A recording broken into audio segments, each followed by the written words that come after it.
Hello students, welcome to Biology World. I am Priyanka Shoran. Today we will discuss about the complex permanent tissue.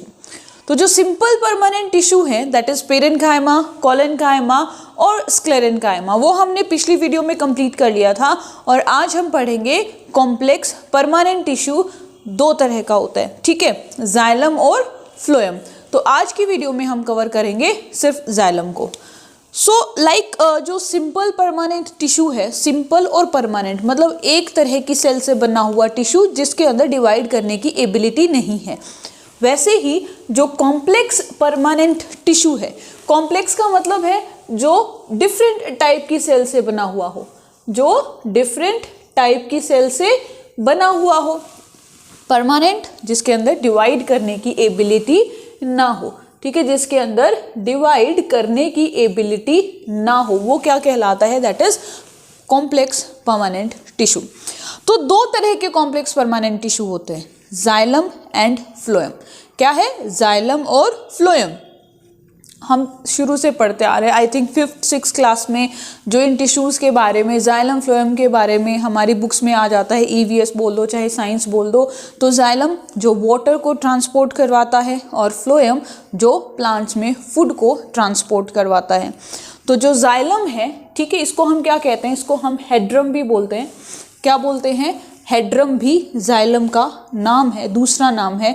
तो अगर कहीं लिखा हुआ हो हेड्रम तो कंफ्यूज मत हो जाना, बिकॉज जाइलम का क्या है, ये पेट नेम है, अनदर नेम है, that is hadrome. Xylem it helps in the conduction of water and minerals. Xylem क्या करता है, वाटर और मिनरल्स के कंडक्शन में, उनकी ट्रांसपोर्ट में हेल्प करवाता है। कहाँ से, रूट से टॉप तक, ठीक है, रूट से शूट एपेक्स तक, जिसमें लीव्स भी आ जाएंगी, ब्रांचेस भी आ जाएंगी। तो रूट से लेकर शूट तक वाटर की जो ट्रांसपोर्ट है वो कौन करवाएगा, जाइलम करवाएगा। अब एक ही डायरेक्शन में होगी, ठीक है, ऊपर से नीचे पानी तो आएगा नहीं, तो पानी हमेशा क्या है, रूट से ऊपर स्टेम की तरफ ही जाएगा। इसीलिए इसको कहते हैं कि ये यूनी डायरेक्शनल है, सिंगल डायरेक्शन में इसकी मूवमेंट होती है, सिंगल डायरेक्शन में ट्रांसपोर्ट होता है वाटर का। और जो मूवमेंट है वो एक्रोपिटल टाइप की है, मतलब बेस से एपेक्स, बेस से एपेक्स की तरफ इसकी मूवमेंट होगी, जिसको हम कहेंगे एक्रोपिटल, ठीक है। तो जाइलम के अंदर जो वाटर का ट्रांसपोर्ट है वो हमेशा रूट से एपेक्स पे होगा, रूट से टॉप की तरफ होगा, ठीक है। अब बात करते हैं टाइप ऑफ जाइलम। दो तरह के जाइलम होते हैं, प्राइमरी जाइलम और सेकेंडरी जाइलम। अब नाम बताते हैं, प्राइमरी मतलब पहले, सेकेंडरी मतलब जो बाद में आया। तो पहले जो जाइलम बना प्राइमरी जाइलम कहलाया, वो जाइलम जो फर्स्ट जिसकी फॉर्मेशन हुई that is known as primary xylem. और जो प्राइमरी जाइलम बनने के बाद जो दूसरे नए जाइलम बने वो कहलाए सेकेंडरी जाइलम, ठीक है। तो किसी भी प्लांट में फर्स्ट टाइम के लिए जब एक कॉम्प्लेक्स परमानेंट टिश्यू बनता है, जिसमें पहली बार अगर जाइलम बन रहा है तो वो प्राइमरी जाइलम कहलाएगा। और उस प्राइमरी जाइलम के बनने के बाद और नए जो जाइलम बन रहे हैं वो सेकेंडरी जाइलम कहलाएंगे, ठीक है। प्राइमरी जाइलम को हम दो पार्ट्स में डिवाइड करते हैं डिपेंडिंग अपॉन द सेल की यंग सेल है, मैच्योर सेल है। तो प्राइमरी जाइलम के दो पार्ट हैं, प्रोटोजाइलम एंड मेटाजाइलम, ठीक है। अब इसमें बच्चे बड़ा कंफ्यूज हो जाते हैं कि प्रोटो कौन सी है, मेटा कौन सी है। जो पी से पहले और पी से प्रोटो, मतलब जो यंग होता है, यंग स्टेज तो पहले आती है, ठीक है। तो जो प्रोटोजाइलम है वो स्मॉल जाइलम सेल से बना हुआ है जो कि यंग होती हैं, ठीक है, जो क्या होती हैं, यंग होती हैं। और इनका जो ल्यूमन है, जो खाली जगह जो है, ठीक है, वो क्या है, कैसी होती है, दैट इज नैरो होती है। तो पी से पहले, पी से प्रोटोजाइलम मतलब पहले क्या होगा, यंग स्टेज आएगी, पहले छोटे बच्चे बनते हैं फिर मैच्योर होते हैं। तो यहाँ पर भी प्रोटोजाइलम में क्या है, जो यंग सेल होंगी जाइलम की उनको प्रोटोजाइलम कहेंगे। और वही सेल जब मैच्योर हो जाएंगी, वही सेल जब मैच्योर हो जाएंगी तो वो मेटाजाइलम कहलाएंगी। M for mature, M for metaxylem. तो मैच्योर होंगी और इनका जो ल्यूमन है वो कैसा होगा, वाइड होगा, ठीक है। प्रोटोजाइलम का नैरो ल्यूमन होगा और जो मेटाजाइलम का वाइड ल्यूमन होगा, ठीक है। नेक्स्ट जो है that is TS of dicot stem. Transverse section of a dicot stem. इसमें हम वस्कुलर बंडल्स मतलब जाइलम और फ्लोएम की अरेंजमेंट देखेंगे। कुछ वर्ड्स यूज किए जाते हैं जाइलम की अरेंजमेंट के लिए, फ्लोएम की अरेंजमेंट के लिए या वस्कुलर बंडल्स के अरेंजमेंट के लिए कुछ टिपिकल टर्म्स यूज की जाती हैं, उन टर्म्स को हम डिस्कस करेंगे।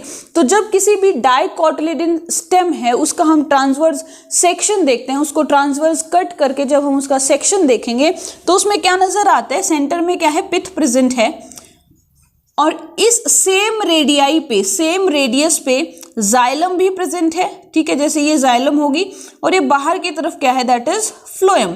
तो ये हो गया फ्लोएम सेम रेडियस पे। ठीक है, सेम रेडियस पे जाइलम और फ्लोएम दोनों प्रेजेंट हैं। अगर मैं बात करूं जाइलम की तो जैसे ये सेंटर हो गया तो सेंटर की टुवर्ड क्या प्रेजेंट है, दैट इज प्रोटोजाइलम। यहां पर सेंटर की टुवर्ड प्रेजेंट है प्रोटोजाइलम और सेंटर से अवे है मेटाजाइलम। फ्लोएम और जाइलम को एक जो सेल है, ग्रुप ऑफ सेल है, that is known as cambium. ठीक है, वो क्या कर रहे हैं, सेपरेट कर रहे हैं। तो अब अगर जाइलम और फ्लोएम एक ही बंडल में प्रेजेंट हो, जाइलम और फ्लोएम एक ही बंडल में प्रेजेंट हो, अलग अलग ना प्रेजेंट हो, एक ही बंडल में प्रेजेंट हो, उसके लिए हम टर्म यूज करते हैं कंजॉइंट। क्या टर्म यूज करते हैं, कंजॉइंट। मतलब कि जाइलम और फ्लोएम हमें एक ही बंडल में नजर आ रहे हैं, तो वो हो गया कंजॉइंट। जाइलम और फ्लोएम के बीच में एक लेयर है सेल की जिसको हमने कहा कैम्बियम। मतलब कैम्बियम जाइलम और फ्लोएम को सेपरेट कर रहा है। अगर जाइलम और फ्लोएम के बीच में कैम्बियम प्रेजेंट होती है तो हम कहते हैं कि they are open type of vascular bundle. और अगर कैम्बियम नहीं है जाइलम और फ्लोएम के बीच में तो वो क्या होगी, that is close type of vascular bundle. ठीक है, तो डाइकोट स्टेम की बात करेंगे, इसमें क्या है, open type of vascular bundle. मतलब xylem and phloem are separated by a layer of cambium. ठीक है, they are present, xylem and phloem are present in a single bundle, तो हम कहेंगे कंजॉइंट। ठीक है, और दोनों एक ही रेडियस पे प्रेजेंट हैं, जाइलम और फ्लोएम एक ही रेडियस पे प्रेजेंट हैं, तो इसको हम कहेंगे कोलेट्रल।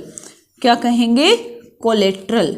ठीक है, तो याद रखना डाइकोट स्टेम में वस्कुलर बंडल्स कैसे होंगे, कंजॉइंट होंगे, ओपन होंगे और कोलेट्रल होंगे। अब देखो, जो प्रोटोजाइलम है वो सेंटर की तरफ प्रेजेंट है, प्रोटोजाइलम सेंटर की तरफ प्रेजेंट है। अगर किसी भी जाइलम में प्रोटोजाइलम सेंटर की तरफ प्रेजेंट है तो उसके लिए हम टर्म यूज करेंगे इन डार्क। क्या बोलेंगे, इन डार्क। यहां पर जिसको हम रेफरेंस दे रहे हैं वो है प्रोटोजाइलम। अगर प्रोटोजाइलम बाहर की तरफ प्रेजेंट होगा, मतलब सेंटर से अलग होगा, सेंटर से दूर होगा, तो वो कंडीशन कहलाएगी एक्सार्क। क्या कहलाएगी, एक्सार्क। और ये किसके बेसिस पे हो रहा है डिवीजन, प्रोटोजाइलम की पोजीशन के बेसिस पे। अगर प्रोटोजाइलम अंदर है तो एंड मतलब अंदर की तरफ, इन डार्क। अगर प्रोटोजाइलम बाहर है तो वो कहलाएगा एक्सार्क। अगर जाइलम और फ्लोएम एक ही रेडियस पे प्रेजेंट हैं, कोलेट्रल, एक सेम रेडियस पे, अगर एक बंडल में प्रेजेंट हैं, कंजॉइंट, वो दोनों को, जाइलम और फ्लोएम को, अगर कैम्बियम सेपरेट कर रहा है, ओपन। अगर सेपरेट नहीं कर रहा, मतलब अगर क्या प्रेजेंट है हमारा, जो ये जो कैम्बियम है अगर प्रेजेंट नहीं है तो वो होगा क्या, क्लोज, जो कि मोनोकोट स्टेम में पाया जाता है। कैसे, क्लोज वस्कुलर बंडल्स, मतलब वहां पर कैम्बियम प्रेजेंट नहीं होता और कैम्बियम के एब्सेंस होने के ही कारण जो मोनोकोट्स हैं वो अपनी सेकेंडरी ग्रोथ नहीं कर सकते, मतलब दोबारा से डिवाइड नहीं कर सकते। तो इसको भी हम आगे पढ़ेंगे। ठीक है, अब बात करते हैं मोनोकोट या डाइकोट रूट की। किसकी, रूट की बात कर रहे हैं अब। ठीक है, तो रूट में क्या है, दिस इज द पिथ। ठीक है, अब यहां पर एक ही रेडियस पे जाइलम और फ्लोएम प्रेजेंट नहीं है। ये हो गया फ्लोएम, ठीक है, फिर जाइलम, फिर फ्लोएम, फिर जाइलम, मतलब वो एक रेडियस पे प्रेजेंट नहीं है। तो ये अलग अलग रेडियस में है, तो यहां पे हम इसको बोलेंगे रेडियल वस्कुलर बंडल्स, अगर वो डिफरेंट रेडियाई पे प्रेजेंट है तो रेडियल वस्कुलर बंडल्स। लेकिन यहाँ पे क्या है, देखो ये जो ये एरिया है मेटाजाइलम, वो सेंटर की टुवर्ड प्रेजेंट है, तो क्या कहेंगे इसको, एक्सार्क कंडीशन। क्या कहेंगे, एक्सार्क कंडीशन। तो जो टीएस अगर हम देखेंगे, ट्रांसवर्स सेक्शन देखेंगे मोनोकोट डाइकोट रूट का, रूट की बात कर रहे हैं, स्टेम में तो क्लोज होगा मोनोकोट में, ठीक है। अब हम रूट की बात कर रहे हैं, रूट में कैसे है, रेडियल वस्कुलर बंडल पाए जाते हैं और जो कि इन डार्क कंडीशन, एग्जैक्ट कंडीशन में प्रेजेंट होते हैं, ठीक है। आई बात समझ में। चलो नेक्स्ट हम पढ़ेंगे एलिमेंट के, मतलब जो जाइलम के एलिमेंट्स, कि जाइलम के अंदर, अब हमने बोल तो दिया कि डिफरेंट डिफरेंट टाइप की सेल होती है, लेकिन वो होती कौन सी हैं, तो वो क्या कहलाएंगे, वो कहलाएंगे भाई एलिमेंट्स। तो पहला जो एलिमेंट है वो है ट्रेकीड। जाइलम में कुल मिला के 4 तरह के एलिमेंट्स पाए जाते हैं, ट्रेकीड, वेसल, फाइबर और पेरेन्काइमा। जो पेरेन्काइमा को छोड़ के तीनों ही डेड होते हैं, ठीक है, सिर्फ एक लिविंग सेल होती है, दैट इज पेरेन्काइमा। ये भी यहाँ से एक बहुत इंपॉर्टेंट एमसीक्यू बनता है। और ये जो टर्म्स है ना, कोलेट्रल, कंजॉइंट, एक्सार्क, इंडार्क, ओपन, क्लोज, इनसे भी एमसीक्यू पूछे जाते हैं, ठीक है। चलो तो अब हम बात करेंगे ट्रेकीड्स की। तो ट्रेकीड्स क्या है, डेड सेल है, जब मैच्योर हो जाएंगी तो डेड हो जाएंगी। सेल वॉल लिग्निन से बनी हुई है, तो लिग्निफाइड इलोंगेटेड सेल है, नजर आ रहा है, ठीक है, इलोंगेटेड है। और इनका जो प्रोटोप्लाज्म है वो होता ही नहीं है, क्यों नहीं होगा, क्योंकि उसको डेड बना देगा लिग्निन की प्रेजेंस के कारण। एक कंटिन्यूअस वाटर कॉलम की फॉर्मेशन करते हैं, इनका मेन काम क्या है, वाटर कंडक्शन, ठीक है। तो क्या बनाएंगे, एक कंटिन्यूअस वाटर कॉलम ये बनाते हैं। दे आर इन्यूक्लिएटेड, मतलब न्यूक्लियस इनके अंदर नहीं होता। कहाँ पाए जाते हैं, टेरिडोफाइट्स में, जिम्नोस्पर्म में, एंजियोस्पर्म में। किसकी बात कर रहे हैं, ट्रेकीड्स की, ठीक है। तो ट्रेकीड्स जितने भी ऐसे जो डिवीजन है जहाँ वस्कुलर बंडल्स होते हैं, उनमें ट्रेकीड्स होगा ही होगा। Next is vessels. वेसल्स और ट्रेकिया। वेसल्स सबसे पहले किस में ओरिजिनेट हुए थे, जिम्नोस्पर्म में थे वेसल्स, थे क्या, नहीं थे, किस में है, सिर्फ और सिर्फ एंजियोस्पर्म में, ठीक है। तो हम बात करेंगे वेसल्स की, तो जो एक कैरेक्टरिस्टिक फीचर है एंजियोस्पर्म का, ये भी डेड सेल होती हैं। इनकी जो सेल वॉल है वो डिसॉल्व हो जाएगी, डिसॉल्व होने के बाद एक स्पाइरल रेटिकुलेट नेटवर्क की तरह घुमावदार पिटेड, उसके अंदर छेद होंगे, ऐसा रिंग बनाएगी जिसको कहेंगे एन्यूलर्स, ठीक है। अब यूं तो हमें पता है कि सब एंजियोस्पर्म में प्रेजेंट रहता है, लेकिन एक्सेप्शन तो बायो में वैसे भी इंपॉर्टेंट होती है, मतलब जहां एक्सेप्शन आ गई वो पॉइंट तो वेरी वेरी इंपॉर्टेंट हो गया। तो कुछ ऐसी एंजियोस्पर्मिक फैमिलीज हैं जिनमें वेसल नहीं होता है, कुछ ऐसी एंजियोस्पर्मिक फैमिलीज होती हैं जिनमें वेसल नहीं होता है, तो उनके नाम बड़े इंपॉर्टेंट है, जैसे कि ट्रोकोडेंड्रेसी, टेट्रासेंट्रेसी और विंटरेसी। ये 3 ऐसी फैमिलीज हैं जिनमें वेसल नहीं पाए जाते, और ये तीनों ही किससे बिलोंग करती हैं, एंजियोस्पर्म से बिलोंग करती हैं। Next is xylem fibre. अब देखो फाइबर हमने कहाँ पढ़ा था, स्क्लेरेन्काइमा में। लिविंग होगा या डेड होगा, डेड होगा। सेल वॉल किससे बनी होगी, लिग्निन से। ये तो स्पेसिफिक कैरेक्टर है ना स्क्लेरेन्काइमा के। क्या हो, ये क्या करता है, स्ट्रेंथ प्रोवाइड करता है, तो यहाँ पे ये क्या करेगा, स्ट्रेंथ ही प्रोवाइड करेगा। और अगर हम बात करें फाइबर्स की, तो इनमें ऐसे सेप्टा, मतलब सेपरेशन वॉल्स प्रेजेंट हो भी सकते हैं और नहीं भी हो सकते। लास्ट एलिमेंट है जाइलम पेरेन्काइमा, इकलौता ऐसा एलिमेंट जिसमें न्यूक्लियस भी है, जो लिविंग भी है, जिसमें न्यूक्लियस भी है, जिसमें क्या है, लिविंग भी है, और very very important cell wall इसकी बनी हुई है सेलुलोज से। किससे बनी हुई है, सेलुलोज से। अगेन एक्सेप्शन, क्योंकि सबकी बनी हुई थी लिग्निन से, लेकिन जाइलम पेरेन्काइमा की सेल वॉल बनी हुई है सेलुलोज से, ठीक है। न्यूक्लिएटेड है only xylem element. And function क्या होगा, पेरेन्काइमा का हमने जब फंक्शन पढ़ा था, क्या करता है, ये फूड की स्टोरेज करता है। तो यहाँ पर भी जाइलम पेरेन्काइमा क्या करेगा, it is responsible for the storage of food, ठीक है।